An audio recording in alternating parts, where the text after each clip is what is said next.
வணக்கம். ஜெம் செய்திகளுக்காக சதீஷ் ராஜகோபால். இந்திய நேரப்படி இரவு 8:30 மணி செய்திகள். முதலில் ஜெம் தலைப்பு செய்திகளை காணலாம். நாட்டு மக்களை பிரித்தாலும் முயற்சி நடைபெறுவதாக மத்திய அமைச்சர் பியூஷ் கோயல் குற்றச்சாட்டு. ஒன்றிணைந்து இருந்தால்தான் வளர்ந்த இந்தியா என்னும் இலக்கை எட்ட முடியும் என சுட்டிக்காட்டல். ஈரான் மீதும் அதன் வணிக கூட்டாளிகள் மீதும் பொருளாதார தடை விதித்துள்ளதற்கு சீனா கண்டனம். அமெரிக்காவின் நடவடிக்கை ஒரு சார்பான சட்டவிரோத செயல் என்று சுட்டிக்காட்டல். வேளாண் ஆராய்ச்சியை மேம்படுத்தி உழவர்களின் சிக்கல்களுக்கு தீர்வுகளை கண்டறிய வேண்டும். வேளாண் பல்கலைக்கழக துணைவேந்தர்களுக்கு மத்திய அமைச்சர் சிவராஜ் சிங் சௌகான் வேண்டுகோள்.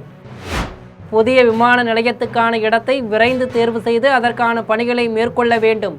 தமிழக அரசுக்கு விடுதலை சிறுத்தைகள் கட்சி தலைவர் திருமாவளவன் கோரிக்கை. பரந்தூர் விமான நிலையத்துக்கு பதிலாக மீனம்பாக்கத்தில் 5வது முனையம் அமைக்கலாம். திண்டுக்கல் நாடாளுமன்ற உறுப்பினர் சச்சிதானந்தம் ஆலோசனை. பரந்தூரில் 90 விழுக்காடு நிலங்களை கையகப்படுத்தி உள்ளதாக முன்னாள் அமைச்சர் தங்கம் தென்னரசு கூறுவது பொய். விவசாயிகள் போராட்ட குழு தலைவர் சுப்பிரமணியன் பேட்டி. பரந்தூர் விமான நிலையம் தொடர்பாக திமுக வெளிப்படைத்தன்மையுடன் நடந்து கொள்ளவில்லை. மார்க்சிஸ்ட் கம்யூனிஸ்ட் கட்சியின் மாநில செயலாளர் சண்முகம் குற்றச்சாட்டு. இனி விரிவான செய்திகளை காணலாம். நாட்டு மக்களிடையே நச்சு கருத்துக்களை பரப்பிய பிரித்தாளும் முயற்சி நடைபெறுவதாக மத்திய அமைச்சர் பியூஷ் கோயல் குற்றம் சாட்டியுள்ளார். ஜப்பான் தலைநகர் டோக்கியோவில் தொழில்துறையினரிடையே மத்திய வணிகம் தொழில்துறை அமைச்சர் பியூஷ் கோயல் உரையாற்றினார். அப்போது இந்தியாவில் நாட்டு மக்களிடையே நச்சு கருத்துக்களை பரப்பி பிரித்தாளும் முயற்சி நடைபெறுவதாக கூறினார். அதை தன் குடும்ப வட்டாரத்தில் கூட கண்டதாக குறிப்பிட்டார். ஒரு குறிப்பிட்ட சமூகத்துக்கு எதிராக பிரதமர் நரேந்திர மோடி செயல்படுவதாகவும் அவர்களை பாரபட்சமாக நடத்துவதாகவும் பொய்கள் பரப்பப்படுவதாக கூறினார். அவ்வாறு இருந்தால் 7-8 இஸ்லாமிய நாடுகள் தங்கள் நாட்டின் உயரிய விருதுகளை பிரதமர் நரேந்திர மோடிக்கு வழங்கி சிறப்பித்திருக்குமா என வினவினார். நாடு ஒன்றுபட்டிருந்தால்தான் வளர்ந்த இந்தியா என்னும் இலக்கை அடைய முடியும் என்றும் பிளவுபட்டால் அந்த இலக்கை ஒருபோதும் அடைய முடியாது என்றும் அமைச்சர் பியூஷ் கோயல் கூறினார். ஈரான் மற்றும் அதன் வணிக கூட்டாளிகள் மீது அமெரிக்கா விதித்துள்ள சட்டவிரோத புதிய தடைகளுக்கு சீனா கண்டனம் தெரிவித்துள்ளது. வளைகுடாவின் ஆர்முஸ் நீரிணை பகுதியில் ஈரானின் ஆதிக்கத்தை ஒழிக்கும் வகையில் அமெரிக்கா தொடர்ந்து பல்வேறு நடவடிக்கைகளை எடுத்து வருகிறது. அதன் ஒரு பகுதியாக ஈரான் மீதும் அதனுடன் வணிக தொடர்புகளை கொண்டுள்ள நாடுகளின் மீதும் பொருளாதார தடைகளை விதித்து உள்ளது. அமெரிக்காவின் இந்த செயலுக்கு ஈரான் கண்டனம் தெரிவித்து உள்ளது. ஈரான் வெளியுறவு அமைச்சகத்தின் செய்தி தொடர்பாளர் லின் ஜியான் அமெரிக்காவின் இந்த ஒரு சார்பான சட்டவிரோத நடவடிக்கையை எதிர்ப்பதாக தெரிவித்தார். அமெரிக்காவின் தடைகளால் சீனாவின் நலன் பாதிக்கப்படாமல் காக்க தேவையான அனைத்து நடவடிக்கைகளையும் தாங்கள் எடுக்க உள்ளதாக கூறினார். ஈரானிடமிருந்து அதிக அளவில் எண்ணெய் கொள்முதல் செய்யும் நாடாக சீனா உள்ளது. ஹார்முஸ் நீரிணையில் அமெரிக்க கடற்படை கப்பல்கள் முற்றுகையிட்டதால் சீனாவுக்கு எண்ணெய் வளங்கள் பாதிக்கப்பட்டுள்ளது குறிப்பிடத்தக்கது. இன்றைய தேவைகளுக்கு ஏற்ப வேளாண் ஆய்வுகளை மேம்படுத்தி விவசாயிகளின் பிரச்சனைகளுக்கு புதிய தீர்வுகளை கண்டறிய வேண்டும் என்று மத்திய வேளாண் துறை அமைச்சர் சிவராஜ் சிங் சௌகான் வலியுறுத்தியுள்ளார். தில்லியில் வேளாண் பல்கலைக்கழக துணைவேந்தர்களின் மாநாடு நடைபெற்றது. இதில் மத்திய வேளாண் துறை அமைச்சர் சிவராஜ் சிங் சௌகான் கலந்து கொண்டார். அதன் பின்னர் செய்தியாளர்களிடம் பேசிய அவர், வளர்ந்த இந்தியா, வளர்ந்த உழவு தொழில், செழிப்பான விவசாயிகள் என்ற பிரதமரின் இலக்கை அடைய வேளாண் ஆய்வுகள் முக்கியம் என தெரிவித்தார். காலநிலை மாற்றம், புவி வெப்பமடைதல், தொழில்நுட்ப மாற்றம், புதிய நோய்கள், மண் ஆரோக்கியம் உள்ளிட்ட சவால்களுக்கு தீர்வு காண வேண்டும் என்றார். இன்றைய தேவைகளுக்கு ஏற்ப வேளாண் ஆய்வுகளை மறுபரிசீலனை செய்து விவசாயிகளுக்கு பயனளிக்கும் புதிய தீர்வுகளை உருவாக்க வேண்டும் என வலியுறுத்தினார். புதிய விமான நிலையத்துக்கான இடத்தை விரைந்து தேர்வு செய்து அதற்கான பணிகளை தமிழக அரசு மேற்கொள்ள வேண்டும் என்று விடுதலை சிறுத்தைகள் கட்சி தலைவர் திருமாவளவன் தெரிவித்துள்ளார். சென்னை விமான நிலையத்தில் திருமாவளவன் செய்தியாளர்களிடம் பேசினார். அப்போது தமிழக அரசு பரந்தூர் விமான நிலைய திட்டத்தை முழுமையாக கைவிட்டுள்ளதாக தெரிவித்தார். அதற்கு பதிலாக புதிய இடத்தை தேர்வு செய்து விமான நிலையம் அமைப்பதற்கான பணிகளை மேற்கொள்ள வேண்டும் என கேட்டுக்கொண்டார். பொதுமக்களின் குடியிருப்புகளும் விளைநிலங்களும் பாதிக்கப்படாத வகையில் திட்டங்களை செயல்படுத்த வேண்டும் என்று தெரிவித்தார். புதிய விமான நிலையம் பெரிய பரப்பளவில் தேவைப்படுகிறது என்பதிலே யாருக்கும் மாற்று கருத்தில்லை. எனவே முதலமைச்சர் அவர்கள் சட்டமன்றத்தில் அளித்துள்ள வாக்குறுதியை நிறைவேற்றும் வகையில் விரைந்து அதற்கான ஏற்பாடுகளை செய்ய வேண்டும் என்று கேட்டுக்கொள்கிறேன். பரந்தூரில் விமான நிலையம் அமைப்பதற்கு பதிலாக மீனம்பாக்கத்தில் 5வது முனையம் அமைக்கலாம் என்று திண்டுக்கல் நாடாளுமன்ற உறுப்பினர் சச்சிதானந்தம் தெரிவித்துள்ளார். திண்டுக்கல் மாவட்டம் கொடை ரோட்டில் செயல்பட்டு வந்த பாஸ்போர்ட் அலுவலகம் திண்டுக்கல் தலைமை அஞ்சலகத்துக்கு மாற்றப்பட்டு உள்ளது. இதற்கான கூட்டத்தில் மார்க்சிஸ்ட் கம்யூனிஸ்ட் கட்சியை சேர்ந்த திண்டுக்கல் நாடாளுமன்ற உறுப்பினர் சச்சிதானந்தம் கலந்து கொண்டார். அதன்பின் செய்தியாளர்களிடம் பேசிய அவர், பரந்தூர் விமான நிலைய திட்டத்தை கைவிட்டு அதற்கு மாற்றாக மீனம்பாக்கம் விமான நிலையத்திலேயே 5வது முனையம் கொண்டு வருவதற்கான ஏற்பாடுகள் செய்யப்படும் என தவேக அரசு கூறியுள்ளதாக தெரிவித்தார். மீனம்பாக்கத்தை பொறுத்தவரை ஏற்கனவே விமான நிலையங்கள் ஆணையத்திடமே நிலம் உள்ளதால் புதிய நிலத்தை கையகப்படுத்துவதில் பெரிய சிக்கல் இருக்காது என்றும் மீனம்பாக்கத்திலேயே கூடுதல் முனையம் கொண்டு வருவதே உகந்ததாக இருக்கும் என்றும் தெரிவித்தார். விமான போக்குவரத்து பாதுகாப்பு விதிமுறைகள், இடவசதி உள்ளிட்ட அம்சங்களை ஆய்வு செய்து மத்திய மாநில அரசுகள் இணைந்து இதில் உரிய முடிவை எடுக்க வேண்டும் என கூறினார். மீனம்பாக்கத்தை பொறுத்த வரைக்கும் அங்க இடம் இருக்கு. ஏற்கனவே ஏர்போர்ட் அத்தாரிட்டி ஆஃப் இந்தியாவுடைய இடம் இருக்கு. அதனால அதுல இது பண்ணுவாங்க. நீங்க ஒரு மக்கள் அது என்னங்கறத கவர்மெண்ட் முடிவு பண்ணுவாங்க. என்னன்னா மக்கள் இப்ப இதுக்கு பதிலாக வேற பர்பஸ் கூட அதை பயன்படுத்தலாம். மக்கள் எதிர்ப்பும் ஒரு பக்கம் இருக்கு. அங்க நிலத்தை கையகப்படுத்தக்கூடாதுன்னு எதிர்ப்பும் இருக்கு. நீதிமன்ற வழக்குகள் இருக்கு. இதெல்லாம் இருக்கு. அது 2 அரசுகளும் சேர்ந்து முடிவு செய்ய வேண்டிய விஷயம். நம்ம என்னன்னா எங்க வந்தாலும் நம்ம ஒரு கூடுதல் விமான நிலையங்கிறது நம்முடைய தமிழ்நாட்டுடைய தொழில் வளர்ச்சிக்கு முக்கியமானது அப்படிங்கிற முறையில மீனம்பாக்கத்திலே ஒரு டெர்மினல் வந்தாலும் நல்லதுதான் நம்ம சொல்றோம். பரந்தூரில் 90 விழுக்காடு நிலங்களை கையகப்படுத்தி உள்ளதாக முன்னாள் அமைச்சர் தங்கம் தென்னரசு கூறுவது பொய் என்று பரந்தூர் விவசாயிகள் போராட்டக்குழு தலைவர் சுப்பிரமணியன் தெரிவித்துள்ளார். சென்னை தலைமைச் செயலகத்தில் பரந்தூர் விவசாயிகள் போராட்டக்குழு தலைவர் சுப்பிரமணியன் செய்தியாளர்களிடம் பேசினார். அப்போது பரந்தூரில் விமான நிலைய திட்டத்தை கைவிட வலியுறுத்தி கடந்த 5 ஆண்டுகளுக்கு மேலாக பல்வேறு கட்ட போராட்டங்களை நடத்தி வந்ததாக தெரிவித்தார். திட்டத்தை கைவிட்டு தமிழக முதல்வருக்கு தனது நன்றியை தெரிவித்தார். பரந்தூரில் 90 விழுக்காடு நிலங்களை கையகப்படுத்தி உள்ளதாக முன்னாள் அமைச்சர் தங்கம் தென்னரசு கூறுவது பொய் என்று கூறினார். பரந்தூரில் விமான நிலையம் குறித்து திமுக வெளிப்படைத்தன்மையுடன் நடந்து கொள்ளவில்லை என மார்க்சிஸ்ட் கம்யூனிஸ்ட் கட்சியின் மாநில செயலாளர் சண்முகம் குற்றம் சாட்டியுள்ளார். மார்க்சிஸ்ட் கம்யூனிஸ்ட் கட்சியின் மாநில செயலாளர் சண்முகம் தனது சமூக வலைதள பக்கத்தில் பதிவிட்டு உள்ளார். அதில் பலமுறை வற்புறுத்தியதற்கு பிறகும் பரந்தூரில் விமான நிலையம் அமைப்பதற்கான சாத்தியக்கூறுகள் குறித்து ஆய்வு செய்ய மசேந்திரநாதன் IAS தலைமையில் அமைக்கப்பட்ட வல்லுநர் குழுவின் அறிக்கையை திமுக ஆட்சி காலம் முழுவதும் வெளியிடாமல் மூடி மறைத்தது ஏன் என்று கேள்வி எழுப்பியுள்ளார். இந்த விஷயத்தில் திமுக வெளிப்படைத்தன்மையுடன் நடந்து கொள்ளவில்லை என்று கூறியுள்ளார். அந்த அறிக்கையை மறைக்க வேண்டிய தேவை அரசுக்கு ஏன் ஏற்பட்டது என்பதை வெளியிட தயாரா என்று சண்முகம் வினவியுள்ளார். 2023ஆம் ஆண்டுக்கு முன் தயாரிக்கப்பட்ட பெட்ரோல் வாகனங்களில் எத்தனால் கலந்த எரிபொருள் பயன்படுத்துவது மிகவும் ஆபத்தானது என ஆம் ஆத்மியின் தேசிய ஒருங்கிணைப்பாளர் அரவிந்த் கெஜ்ரிவால் தெரிவித்துள்ளார். கோவாவில் ஆம் ஆத்மியின் தேசிய ஒருங்கிணைப்பாளர் அரவிந்த் கெஜ்ரிவால் பேசினார். அப்போது தான் 29 வாகன உற்பத்தி நிறுவனங்களுக்கு கடிதம் எழுதியதாகவும் 2023ஆம் ஆண்டுக்கு முன் தயாரித்த வாகனங்களில் எத்தனால் கலந்த எரிபொருளை பாதுகாப்பாக பயன்படுத்தலாமா என்று கேட்டதற்கு பதில் வரவில்லை என்று கூறினார். 9 நிறுவனங்களின் அதிகாரிகள் தன்னிடம் நேர்மையாக பேசியதாகவும் 2023ஆம் ஆண்டுக்கு முன் தயாரிக்கப்பட்ட பெட்ரோல் வாகனங்களில் இதை பயன்படுத்துவது மிகவும் ஆபத்தானது என்றும் அவர்கள் சொன்னதாக கூறினார். மத்திய அரசின் பெரும் நெருக்கடி இருப்பதால் நிறுவனத்தின் அதிகாரிகள் வெளிப்படையாக பேசவில்லை என்று குறிப்பிட்டார். எத்தனால் எரிபொருளுக்கு எதிராக பேசினால் அமலாக்கத்துறை, CBI என பல்வேறு வழிகளில் தங்கள் ஆலைகள் மூடப்படும் என அவர்கள் அஞ்சுவதாக தெரிவித்தார். காவலரை தாக்கியது எதிர்பாராமல் நடந்த சம்பவம் என்றும் தன் மீதும் தனக்கு ஆதரவாக பேசியவர்கள் மீதும் போடப்பட்ட வழக்கை திரும்ப பெற வேண்டும் என்று தஞ்சாவூர் இளைஞர் ஆகாஷ் கோரிக்கை விடுத்துள்ளார். தஞ்சாவூரில் ஆகஸ்ட் 17ஆம் நாள் விடுதலை சிறுத்தைகள் கட்சியினர் சாலை மறியலில் ஈடுபட்டனர். அப்போது அப்பகுதியை கடக்க முயன்ற இளைஞர் ஆகாஷுக்கும் போராட்டக்காரர்களுக்கும் இடையே வாக்குவாதம் ஏற்பட்டது. இதில் தலையிட்ட காவல் ஆய்வாளர் அப்துல் ரஹீம் ஆகாஷை கன்னத்தில் அறைந்தபோது பதிலுக்கு ஆகாஷும் அவரை அறைந்தார். இது தொடர்பாக ஆகாஷ் அவருக்கு ஆதரவாக பேசிய ஐயப்பன் ஆகிய இருவரையும் காவல்துறையினர் கைது செய்து 7 பிரிவுகளில் வழக்கு பதிந்தனர். மறுநாளே ஆகாஷ் பிணையில் வெளியே வந்தார். இந்நிலையில் இந்த சம்பவத்தால் தனது வேலைவாய்ப்பு பாதிக்கப்படுவதாகவும் தனக்கு வேலைவாய்ப்பு வழங்குவதுடன் தன் மீதும் ஐயப்பன் மீதும் தொடுத்துள்ள வழக்குகளை ரத்து செய்ய வேண்டும் என்றும் ஆகாஷ் கோரிக்கை விடுத்துள்ளார். கட்சி 2 பசங்க ரெக்வஸ்டா கேட்டாங்க, தம்பி அவசரமா வேலை இருக்கு எடுவா. அந்த 2 பசங்க எந்திரிச்சாங்க. அது பக்கத்துல ஒயிட் கலர் ஷர்ட் போட்டிருந்தாரு. அவர் தான் ஆர்குமெண்ட் ஆரம்பிச்சாரு. ஆரம்பித்து பேசணுங்க. எனக்கு இது உங்கள் இஷ்யூ என்னவோ எனக்கு என்ன தெரியாது, என் இஷ்யூ என்ன உங்களுக்கு தெரியாது. நான் போராடி வேலை பார்த்தா தான் எனக்கு சம்பளம். நான் கொஞ்ச நேரம் தூங்காம இருந்தால் எனக்கு ஃபிக்ஸ் வந்துடும். அதான் மெடிக்கல் இஷ்யூ அப்படின்னு சொன்னேன். பேசியிருக்கப்போ ரெகுலர் ஸ்டேட் பண்ணுறாருல, வந்த செகண்ட் என்ன சொன்னார், பிசிஆர் கேஸில் உள்ள தள்ளிடுவேன் குடும்பத்துக்கு இல்லை. அப்போ தான் வென்ட்ரிகர் ஆகலை. பேசியிருந்தப்போ முடியாதுன்றார். 1 மணி நேரம் இருந்தாலும் சரி, 1 நாளாக இருந்தாலும் சரி, என் கட்சி பேனர் வச்சா மட்டும்தான் நான் உங்களெலாம் விடுவேன், நான் விடவே முடியாதுன்ட்டாங்க. இந்த ஏரியா நான் பிறந்த 4 வயசுலேருந்து தான் இருக்கேன். எனக்கு 26 வயசு ஆகுது. ஜங்ஷன் அது மணிமண்டபத்துலேருந்து கறந்து வரைக்கும் டிராஃபிக் ஏரியா. மதுரை மாவட்டம் வாடிப்படியைச் சேர்ந்த காவலர் வாகன விபத்தில் உயிரிழந்ததை அடுத்து அவரது குடும்பத்துக்கு சக காவலர்கள் இணைந்து நிதியுதவி வழங்கி ஆறுதல் கூறியுள்ளனர்.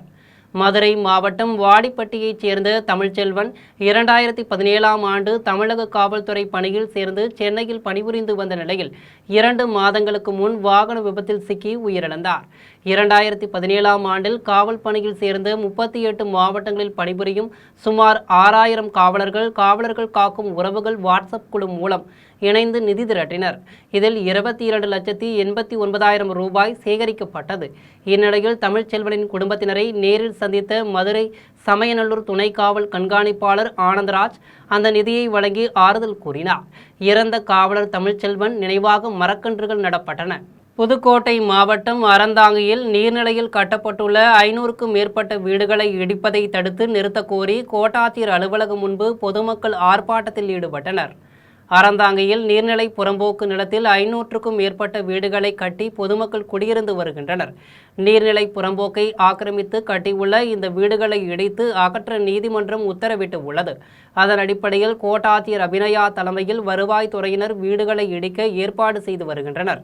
இந்நிலையில் அந்த வீடுகளில் வாழும் மக்கள் இடதுசாரிகளின் ஆதரவோடு கோட்டாட்சியர் அலுவலகம் முன் திரண்டு ஆர்ப்பாட்டம் செய்தனர்.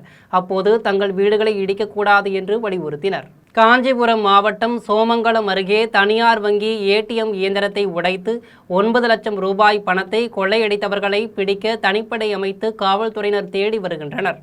காஞ்சிபுரம் மாவட்டம் சோமங்கலம் அருகே புதுப்பேரில் ஏடிஎம் மையத்துக்கு சென்ற கொள்ளையர்கள் அலாரத்தின் உயரை துண்டித்து உள்ளனர்.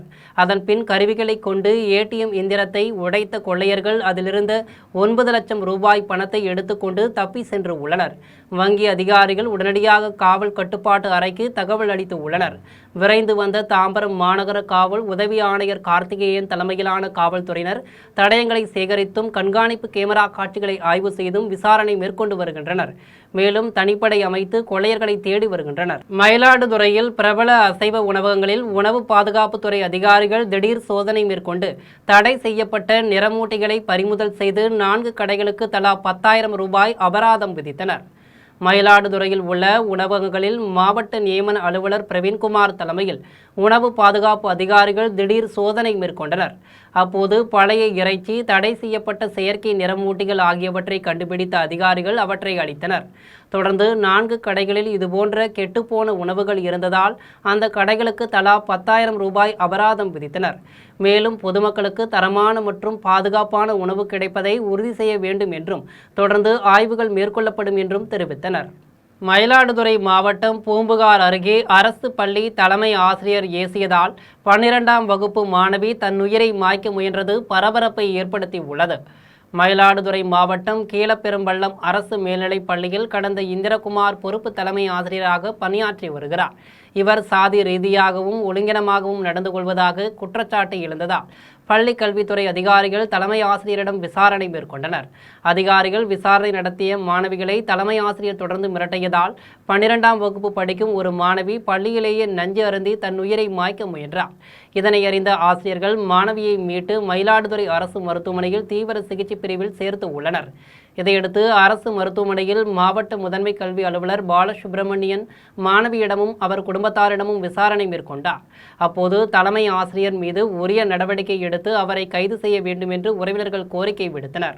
கன்னியாகுமரி மாவட்டம் களியக்காவிளை அருகே தாயை கொன்ற வழக்கில் பிணையில் வெளிவந்தவன் பக்கத்து வீட்டு பெண்ணை கொன்றது பரபரப்பை ஏற்படுத்தி உள்ளது. களியக்காவிளியைச் சேர்ந்த சிஜு 2021ஆம் ஆண்டு தனது தாயை கொன்ற வழக்கில் கைது செய்யப்பட்டார். சிறையில் இருந்து பிணையில் வெளியே வந்து தனது தந்தையுடன் வசித்து வந்தார். இந்நிலையில் ரத்தம் தோய்ந்த கத்தியுடன் அவர் அங்கும் இங்கும் தெருவில் சுற்றித் திரிந்து உள்ளார். இதனை கண்ட அப்பகுதி மக்கள் அவரை காவல்துறையினருக்கு தெரிவித்தனர். விரைந்து வந்த காவல்துறையினர் சிஜுவை மடக்கி பிடித்தனர். இதன் பின்னர் சிஜுவின் பக்கத்து வீட்டுக்கு சென்ற நிலையில் அங்கு ஒரு பெண் இரத்த வெள்ளத்தில் பிணமாக கிடந்ததைக் கண்டு அதிர்ச்சி அடைந்த காவல்துறையினர் இதுகுறித்து விசாரணை மேற்கொண்டனர். விசாரணையில் கொல்லப்பட்ட பெண் லீலா என்றும் அவர் சிஜுவுக்கு உறவினர் என்பதும் தெரிய வந்தது. திருவண்ணாமலை மாவட்டம் ஆரணியில் ஊரக வேலை வழங்காததை கண்டித்து பெண்கள் ஆரணி வட்டார வளர்ச்சி அலுவலகத்தை முற்றுகையிட்டு ஆர்ப்பாட்டத்தில் ஈடுபட்டனர். ஆரணி அடுத்த கல்லேரிப்பட்டியில் சட்டப்பேரவை தேர்தலுக்கு முன்பு நிறுத்தப்பட்ட ஊரக வேலை திட்டத்தை மீண்டும் தொடங்கவில்லை. இதுகுறித்து வட்டார வளர்ச்சி அதிகாரியிடம் பலமுறை கோரிக்கை மனு வழங்கியும் அதிகாரிகள் எந்த நடவடிக்கையும் எடுக்கவில்லை. இதனால் ஆத்திரமடைந்த பெண்கள் ஆரணி வட்டார வளர்ச்சி அலுவலகத்தை முற்றுகையிட்டு ஆர்ப்பாட்டத்தில் ஈடுபட்டனர். வட்டார வளர்ச்சி அதிகாரி இல்லாததால் ஊழியர்கள் மறுநாள் வந்து பார்க்குமாறு கூறி அனுப்பி வைத்தனர். நான் கல்லேரிப்பட்டிலேருந்து எல்லோரும் 40 பேருக்கு வந்துருக்குறோம் சார். கல்லேரிப்பட்டில் வேலையே கிடையாது, விவசாயமே கிடையாது. பொம்பளைங்க இதை நம்பி தான் இருக்கிறோம். 100 நாள் வேலைக்காகோசரம் கேட்குறோம். நாங்கள் மனு எழுதி கொடுத்துருக்குறோம். அதுக்கு மேலே இடத்துலேருந்து எங்களுக்கு சட்ட பிரகாரம் வேலை கொடுக்க சொல்லுங்க. இந்த வேலையை நம்பி தான் இருக்கிறோம். 100 நாள் வேலையை எங்களுக்கு எல்லாருக்கும் வேலை கொடுத்தாகணும். கஸ்தூரி, கல்லேரிப்பட்டு. நாங்கள் கல்லேரிப்பட்டிலேருந்து வந்துருக்குறோம் 40 பேர். எங்களுக்கு 100 நாள் வேலை தரணும் சார். எந்த வேலையும் இல்லை. நில பரப்பளவும் கிடையாது, எங்களுக்கு விவசாயம் கிடையாது, எதுவுமே கிடையாது. இந்த வேலையை நம்பி தான் நாங்கள் இருக்கோம்.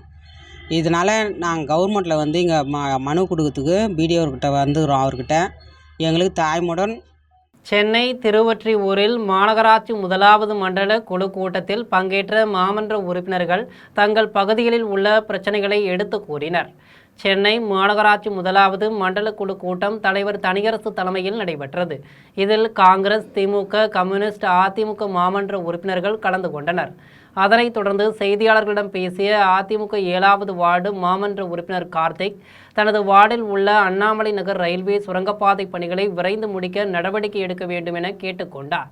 பக்கிங்காம் கால்வாயில் எண்ணெய் கழிவுகள் கலப்பது குறித்து திமுக ஆட்சியில் பலமுறை கூறியும் நடவடிக்கை எடுக்கவில்லை என்றும் இப்போதும் அதே நிலை தொடர்வதாகவும் மாமன்ற உறுப்பினர் கார்த்திக் தெரிவித்தார். அங்கே மனித கழிவு கலக்குதுன்னு இருக்காங்க. ஸோ மனித கழிவு கலக்குதுன்னா அது யார்? அரசாங்கம் தானே பார்க்கணும். அப்போ அரசாங்கத்தோட தப்புன்றதை அரசாங்கம் ஒத்துக்கிறாங்களா? இதை தாண்டி 7வது வார்டில் நான் இன்றைக்கி பலமுறை கம்ப்ளைண்ட் பண்ணியிருக்கோம். இன்றைக்கும் அதை பதிவுபடுத்தியிருக்கேன். கெமிக்கல் அந்த பக்கிங்காம் கேனாலில் விடுறாங்க. இதுக்கு நடவடிக்கை எடுப்பாங்களா? இல்லை ஃபைன் போட்டு எப்பவும் போல் மக்கள் அவஸ்தைப்பட்டுன்னு போயிடுவாங்களா? ஸோ கடந்த அரசும் இதான் பண்ணுறாங்க, இந்த அரசும் இதான் பண்ணிகிட்ருக்காங்க. ஸோ இதுக்கு என்ன முடிவு வரப்போகுதுன்னு தெரியல. நாகப்பட்டினம் மாவட்டம் திருக்குவளையில் 20வது தேசிய நெல் திருவிழா நடைபெற்றது. நாகப்பட்டினம் மாவட்டம் திருக்குவளையில் 20வது தேசிய நெல் திருவிழா கிரியேட் நிறுவன திட்ட இயக்குனர் சுரேஷ் கண்ணா தலைமையில் நடைபெற்றது. தமிழக நலிவுற்ற விவசாயிகள் சங்க மாநில தலைவர் முகமது இப்ராஹிம் பாரம்பரிய நெல் விதைகளை விவசாயிகளுக்கு வழங்கினார். இதில் சேவாலயா தொண்டு நிறுவன செயலாளர் முருகபெருமாள், மாநில பொருளாளர் கிருஷ்ணன், மாநில துணைத் தலைவர் ஜெயக்குமார் உள்ளிட்ட ஏராளமானோர் கலந்து கொண்டனர். விழாவில் பேசிய முகமது இப்ராஹிம் இயற்கை வேளாண் விளைபொருட்களுக்கு மாவட்டங்கள் தோறும் சந்தைகளை தொடங்க வேண்டும் என்றும் அச்சு வெல்லம், பனை வெல்லம், தேங்காய் விற்பனை கூடங்களை கொண்டு வர வேண்டும் என்றும் வலியுறுத்தினார். தமிழ்நாட்டில் கள்ளுக்கடை திறக்க வேண்டும் என்றும் நெல் ஜெயராமன் பெயரில் மாவட்டந்தோறும் பாரம்பரிய அரிசி கடைகளை திறக்க வேண்டும் என்றும் வலியுறுத்தினார். இன்றைக்கு இயற்கையெல்லாம் அழிந்துவிட்டு நம்மாளோருடைய நினைவுகள், நம்மாருடைய வரலாறுகள் இன்றைக்கு தான் மீண்டும் உயிரெழுத்து இன்றைக்கு நடமாடிக்கொண்டிருக்கிறது. இந்த பகுதியிலே மரியாதைக்குரிய அண்ணன் மறைந்த நெல் ஜெயராம் அவர்கள் கிட்டத்தட்ட 174 நெற்களை தயார் செய்து இந்த பகுதிக்கு இந்த பாரம்பரிய நெல்லுகளை நிறைய வழங்கியிருக்கின்றார். எனவே அது போன்ற நிகழ்ச்சிகளை எங்களை போன்றவர்கள் கலந்து கொள்வதில் மிக மகிழ்ச்சி அடைகிறோம். இன்றைய அரசாங்கம் சேலம் மாவட்டம் எடப்பாடி ஊராட்சி ஒன்றிய அலுவலகம் முன்பு மாற்றுத்திறனாளிகள் உதவித்தொகையை உயர்த்த கோரி 100க்கும் மேற்பட்டோர் ஆர்ப்பாட்டத்தில் ஈடுபட்டனர். சேலம் மாவட்டம் எடப்பாடியில் தமிழ்நாடு அனைத்து வகை மாற்றுத்திறனாளிகள் மற்றும் பாதுகாப்போர் உரிமைகளுக்கான சங்கம் சார்பில் ஆர்ப்பாட்டம் நடைபெற்றது.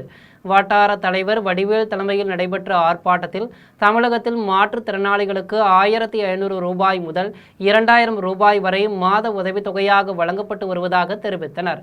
ஆந்திர மாநிலத்தில் 6000, 10000, 15000 ரூபாய் என 3 வகையாகவும், புதுச்சேரியில் 3500, 4500, 5500 ரூபாய் என 3 வகையாகவும் வழங்கப்படுவதை சுட்டிக்காட்டினர்.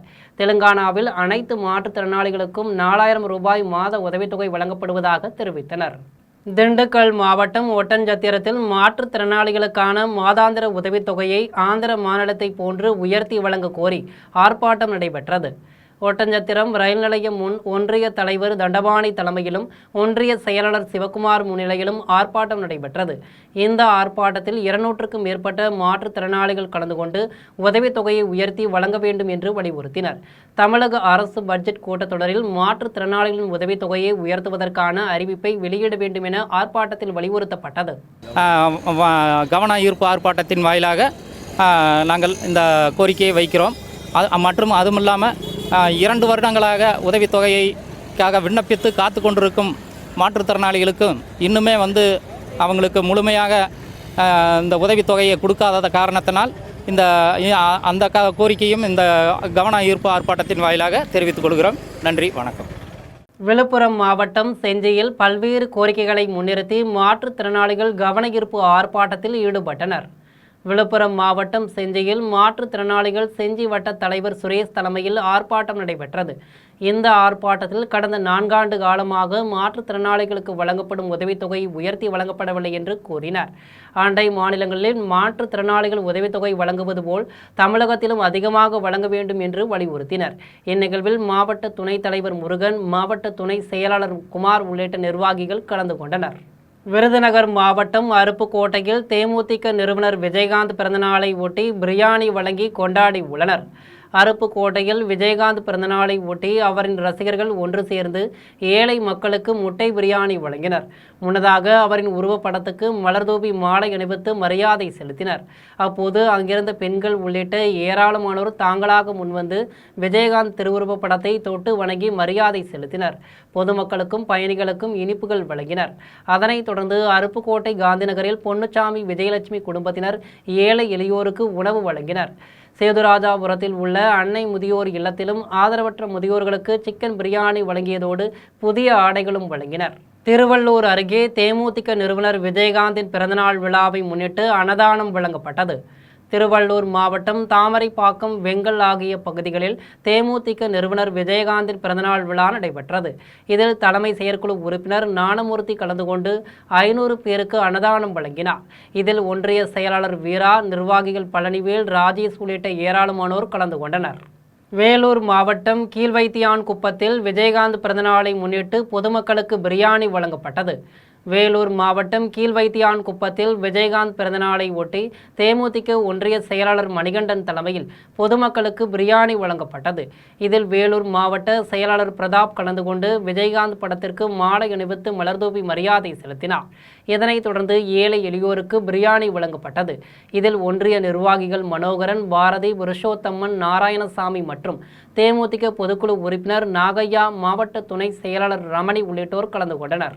சேலம் மாவட்டம் எடப்பாடியில் விஜயகாந்தின் பிறந்தநாளை ஒட்டி பொதுமக்களுக்கு உணவு வழங்கி சிறப்பித்தனர். சேலம் மாவட்டம் எடப்பாடியில் தேமுதிக நிறுவனர் விஜயகாந்தின் பிறந்தநாள் விழா கொண்டாடப்பட்டது. இதில் சேலம் மேற்கு மாவட்ட செயலாளர் சுரேஷ் பாபு தலைமையில் பொதுமக்களுக்கு சைவ பிரியாணி வழங்கப்பட்டது. இதில் நகர செயலாளர் ஜீவானந்தம், எடப்பாடி ஒன்றிய செயலாளர் மெய்யவேல், இளைஞர் அணி செயலாளர் உமா மகேஸ்வரன் மற்றும் தேமுதிக நிர்வாகிகள், தொண்டர்கள் கலந்து கொண்டனர். கன்னியாகுமரி மாவட்டம் குலசேகரம் பள்ளியில் புலிகளி, வள்ளக்களி, திருவாதிரை நடனமாடி மாணவ மாணவிகள் ஓணம் கொண்டாடினர்.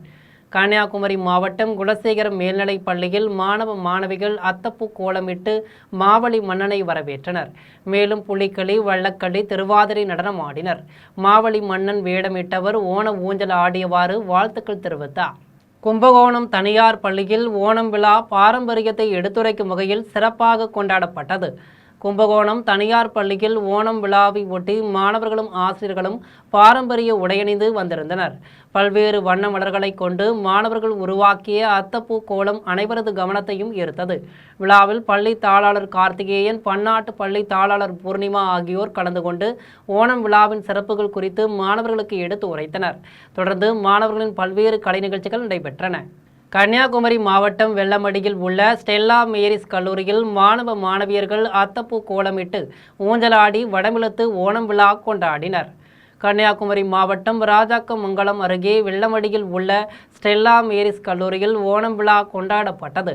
மாணவ மாணவியர்கள் கேரள பாரம்பரியப்படி வெண்பட்டு உடைகள் உடுத்திருந்தனர். அத்தப்பூ கோலமிட்டும் ஊஞ்சலாடியும் மகிழ்ந்தனர். மாணவர்கள் வடமெடுத்தல் போட்டியில் கலந்து கொண்டனர். மாவலி மன்னன் வேடமணிந்து அத்தப்பூ கோலங்களை பார்வையிட்டனர். திருவேற்காடு அருகே உள்ள தனியார் கல்லூரியில் நடைபெற்ற ஓணம் விழாவில் வண்ணமயமான கார்கள் கலந்து கொண்டு அணிவகுத்தது பார்வையாளர்களை கவர்ந்தது. திருவள்ளூர் மாவட்டம் திருவேற்காடு அருகே உள்ள தனியார் கல்லூரியில் ஓணம் விழா கொண்டாடப்பட்டது. இதில் கேரள ஸ்டைலில் உடையணிந்து வந்து 1000க்கும் மேற்பட்ட மாணவர்கள் கலந்து கொண்டு கொண்டாடினர். அத்தப்பூ கோலமிட்டு கொண்டாடிய மாணவர்களுக்கு நடனம், பாட்டு என பல்வேறு போட்டிகள் நடைபெற்றன. இதேபோல் அலங்கரிக்கப்பட்ட கார் கண்காட்சி நடைபெற்றது. வண்ணமயமான கார்கள் கலந்து கொண்டு அணிவகுத்தது பார்வையாளர்களை கவர்ந்தது.